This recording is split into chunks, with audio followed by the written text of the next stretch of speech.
John Herbert Dillinger was born on June 22, 1903, in Indianapolis, Indiana, and was affectionately called Johnny as a child. As he grew older, he became known as Jackrabbit for his agile movements and quick escapes from the police. Eventually, he earned the notorious title of Public Enemy Number 1. Dillinger's criminal activities during the Great Depression made him a headline news sensation and one of the most feared gangsters of the 20th century.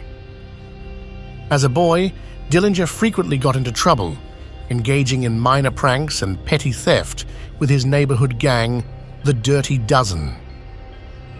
Neighbors described him as a generally cheerful and likable kid, though some accounts also noted severe juvenile delinquency and malicious behavior during his teenage years. These mixed perceptions would follow him into adulthood, colored by his later criminal exploits. Dillinger was the younger of two children born to John Wilson Dillinger and Mary Ellen "Molly" Lancaster. His father, a stern and religious small businessman, alternated between harsh discipline and indulgence. Dillinger's mother passed away when he was nearly 4 years old, leaving his sister Audrey, 15 years his senior, to raise him until their father remarried in 1912. At age 16, Dillinger left school, not due to trouble, but out of boredom, preferring to earn his own money. Despite his father's disapproval, he secured a job at a machine shop in Indianapolis, commuting 18 miles on his motorcycle from their farm in Mooresville, Indiana.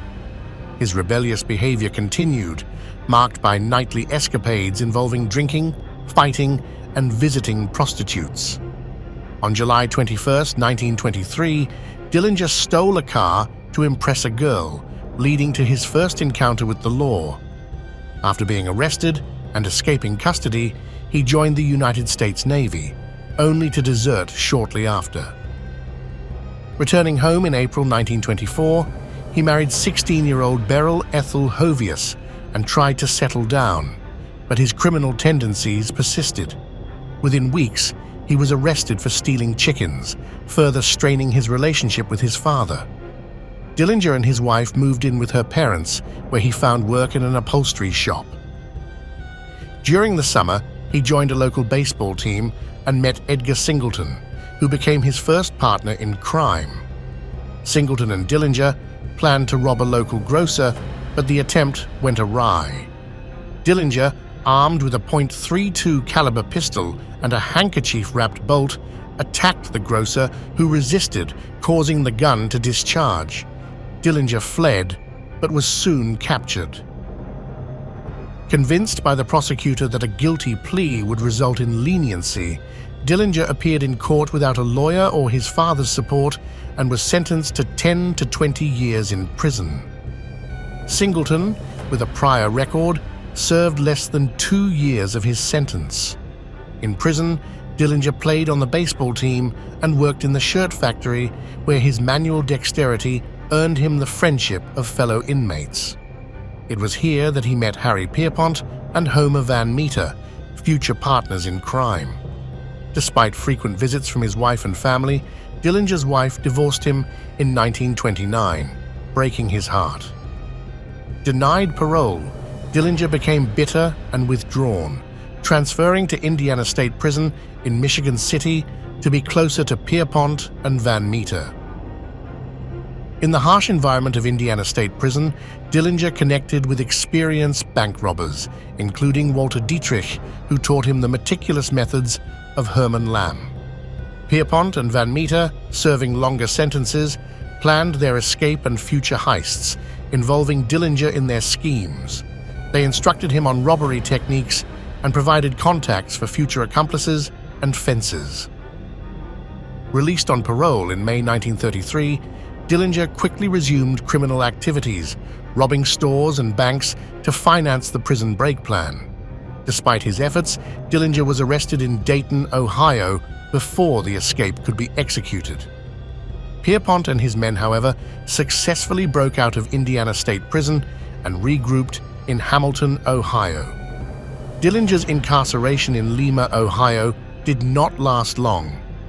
Pierpont and his associates, disguised as officers, killed Sheriff Jess Saber and freed Dillinger, marking the gang as murderers. The gang then headed to Chicago, where they planned their heists with military precision.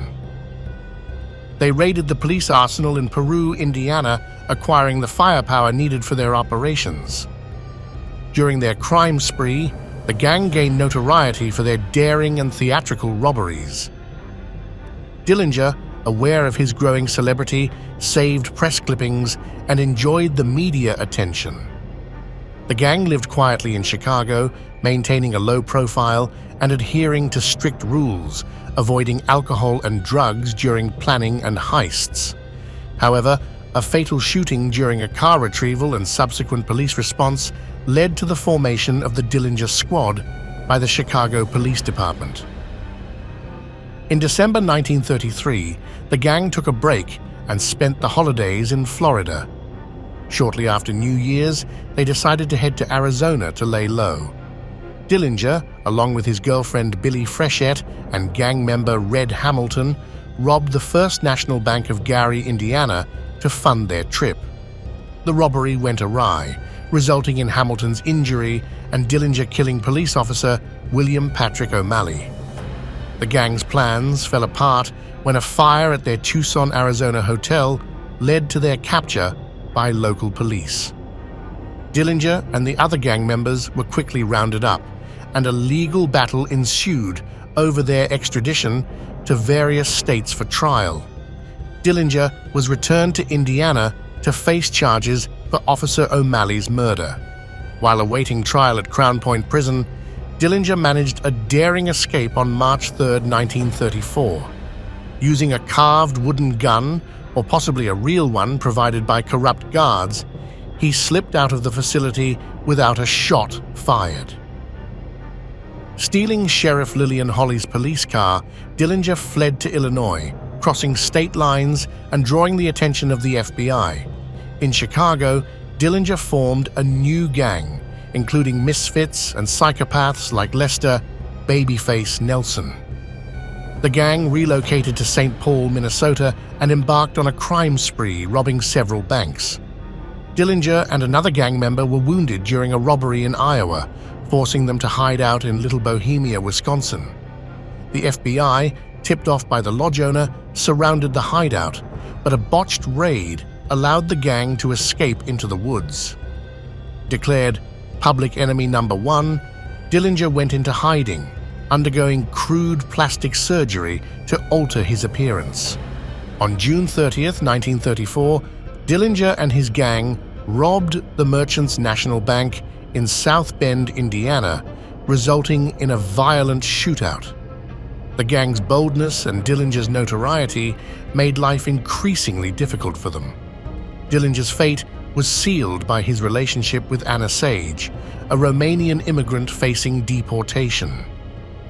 Sage informed the FBI of Dillinger's plans to visit the Biograph Theater in Chicago on July 22, 1934.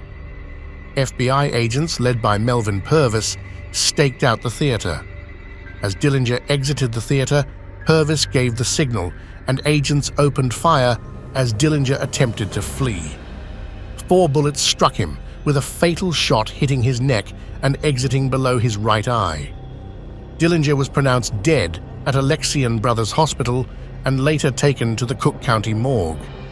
Thousands of spectators viewed his body before it was transported to Mooresville, Indiana, for burial.